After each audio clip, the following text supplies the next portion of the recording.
Al hablar del presidente de la Iglesia de Jesucristo de los Santos de los Últimos Días, el Señor proclamó: además, el deber del presidente del oficio del sumo sacerdocio es presidir a toda la Iglesia y ser semejante a Moisés, sí, ser vidente, revelador, traductor y profeta, teniendo todos los dones de Dios, los cuales Él confiere sobre el cabeza de la Iglesia. He tenido la bendición de ser testigo de algunos de los dones de Dios sobre sus profetas. Permítame compartir con ustedes una de esas sagradas experiencias. Antes de mi llamamiento actual, yo ayudaba a localizar y recomendar terrenos para futuros templos. Después del 11 de septiembre de 2001, los controles en las fronteras de los Estados Unidos aumentaron, por lo que muchos miembros de la Iglesia tardaban en cruzar de 2 a 3 horas cuando iban de Vancouver, Canadá, al templo de Seattle, en Washington. El presidente Gordon B. Hinckley, el presidente de la Iglesia en aquella época, sugirió que un templo en Vancouver bendeciría a los miembros de la Iglesia. Se autorizó la búsqueda de un terreno y tras examinar varias propiedades de la Iglesia, se inspeccionaron también otros terrenos que no pertenecían a la Iglesia. Encontramos un hermoso terreno destinado a zonificación religiosa junto a la carretera transcanadiense. El terreno tenía un acceso excelente, estaba lleno de hermosos pinos canadienses y gozaba de una ubicación prominente que lo haría visible a miles de automovilistas en tránsito por la ruta. Presentamos el lugar con imágenes y mapas en la reunión mensual del Comité de Terrenos de Templos, y el presidente Hinckley autorizó que se firmara el contrato y se llevaran a cabo los estudios necesarios. En diciembre de aquel año informamos al comité que los estudios se habían completado y que esperábamos la aprobación para proceder a la compra. Tras escuchar nuestro informe, el presidente Hinckley dijo: siento que debo ver el lugar. Ese mismo mes, 2 días después de Navidad, fuimos a Vancouver con el presidente Hinckley, el presidente Thomas S. Monson y Bill Williams, arquitecto del templo. Nos recibió Paul Christensen, el presidente de la estaca local, quien nos llevó al terreno. Era un día un tanto húmedo y neblinoso, pero el presidente Hinckley salió de un salto del auto y comenzó a caminar hacia el lugar. Tras pasar allí un tiempo, le pregunté al presidente Hinckley si le gustaría ver otros terrenos que se habían considerado. Él dijo que sí, que le gustaría mucho. Al examinar los otros terrenos, pudimos comparar sus virtudes. Dimos una enorme vuelta por Vancouver viendo las otras propiedades y finalmente regresamos al terreno original. El presidente Hinckley dijo: este es un lugar hermoso. Y luego preguntó: ¿podemos ir al centro de reuniones que tiene la iglesia a unos 400 metros de aquí? Por supuesto, presidente, respondimos. Regresamos a los autos y fuimos al cercano centro de reuniones. Al llegar a la capilla, el presidente Hinckley dijo: giren a la izquierda. Giramos y avanzamos por aquella calle, tal como nos había indicado. La calle tenía una leve pendiente. Justo cuando el auto llegó al punto más alto, el presidente Hinckley dijo: paren el auto, paren el auto. Entonces señaló a derecha a un terreno y dijo: ¿qué tal este terreno? Aquí es donde va el templo. Aquí es donde el Señor desea el templo. ¿Pueden comprarlo? Nosotros no habíamos visto ese terreno, estaba mucho más lejos y apartado de la carretera principal y no estaba a la venta.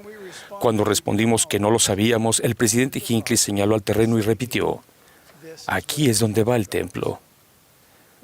Permanecimos allí unos minutos y luego fuimos al aeropuerto para regresar a casa. Al día siguiente, al hermano Williams y a mí nos llamaron a la oficina del presidente Hinckley. Él lo había dibujado todo en una hoja de papel: los caminos, la capilla, girar a la izquierda aquí, una X en el lugar del templo. Nos preguntó qué habíamos averiguado. Le dijimos que no podía haber elegido un terreno más difícil. Tenía 3 propietarios, uno de Canadá, uno de India y uno de China.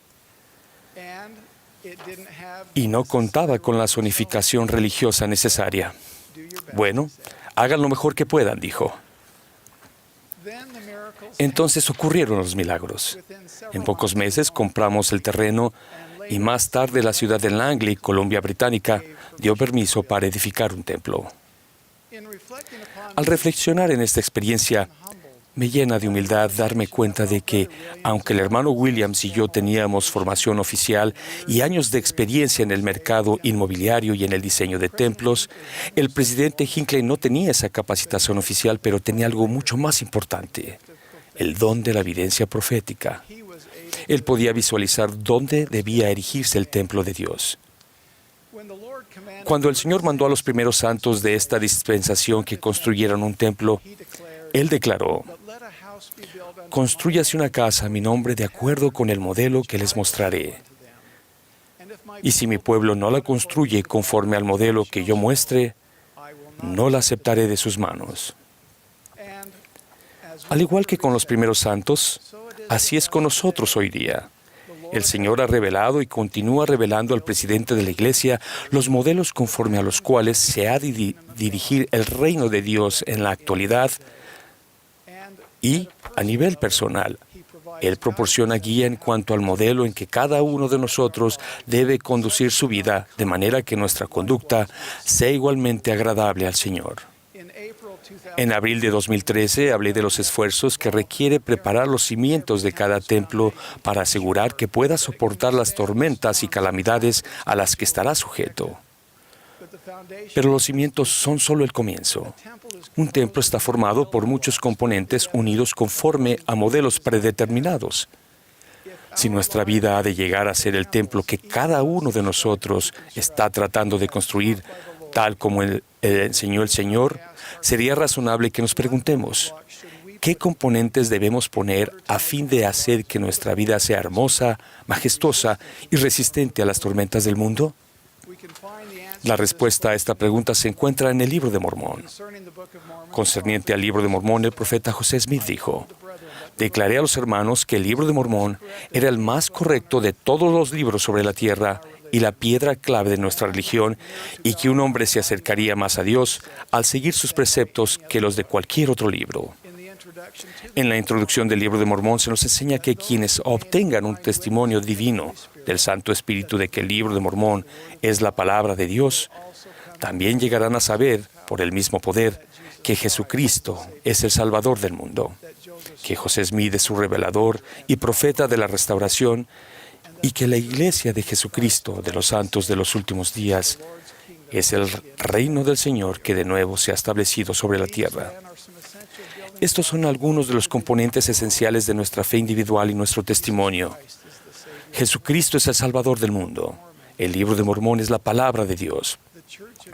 La Iglesia de Jesucristo de los santos de los últimos días es el reino de Dios sobre la tierra. José Smith es un profeta y actualmente tenemos profetas vivientes sobre la tierra.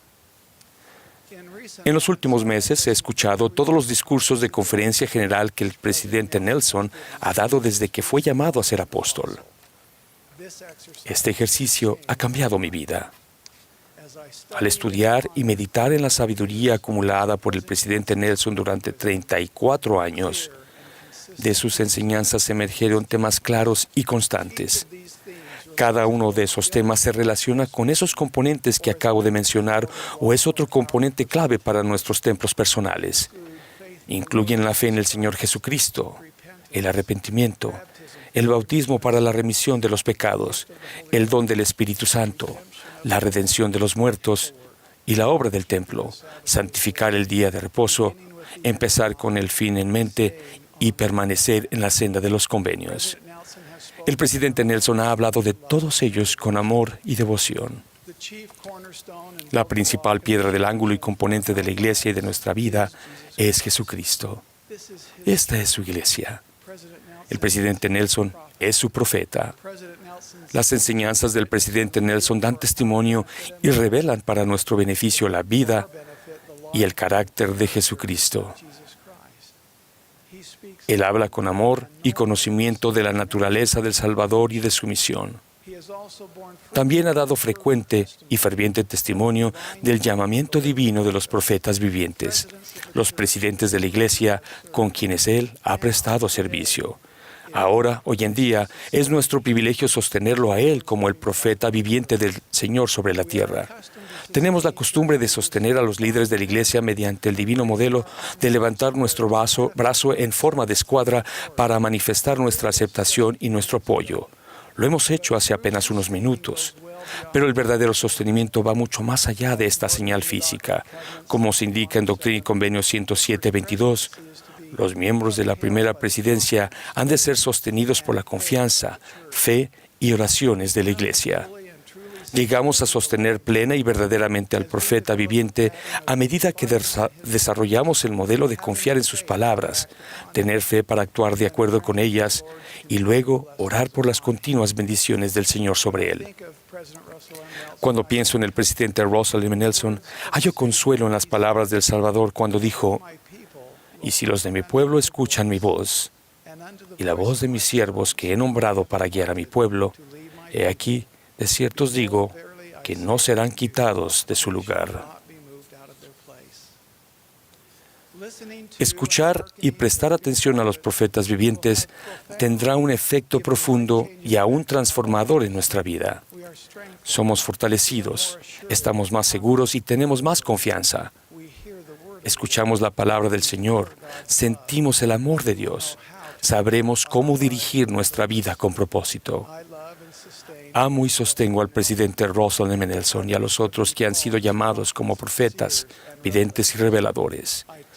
Testifico que él tiene los dones que el Señor ha conferido sobre su cabeza y doy testimonio de que a medida de que consolidemos en nuestra vida el hábito de escuchar y hacer caso a la voz de los profetas vivientes, nuestra vida se edificará conforme al divino modelo del Señor para nosotros y cosecharemos bendiciones eternas.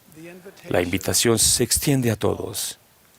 Vengan a escuchar la voz del profeta. Sí, vengan a Cristo y vivan. En el nombre de Jesucristo.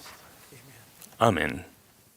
Espera, no te vayas todavía. Recuerda que tenemos muchos contenidos para ti. Elige el que más te gusta, aquí en Ven, Sígueme con Walter Posada.